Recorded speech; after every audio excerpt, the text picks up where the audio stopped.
Paano po, attorney, ang anak kong babae ayaw na pong mag-aral at lagi po siyang umiiyak at gusto niyang makausap ang tatay niya. Pero block nung babae ng asawa ko ang anak ko sa lahat ng account ng papa niya. Ano pong dapat kong gawin, attorney? Ay na mahirap eh. Kasi sinasabi ko sa mga mag-asawa, ay buuin niyo yung pamilya niyo. Walang taong perpekto, natutokso, sabi nga, marupok. Diba may awit, ang tao'y marupok, kay daling lumimot. O, talagang marupok. Pero yung mga anak niyo, yung damay. O, tamo, ikaw lalaki, pinababayaan mo yung kabit mo, i-block yung anak mo. Hindi ka makausap. Tanong ni ate, ano daw gagawin?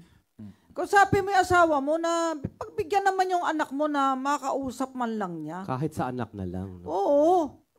Itong babae na to, ng asawa mo, bakit naman si ano?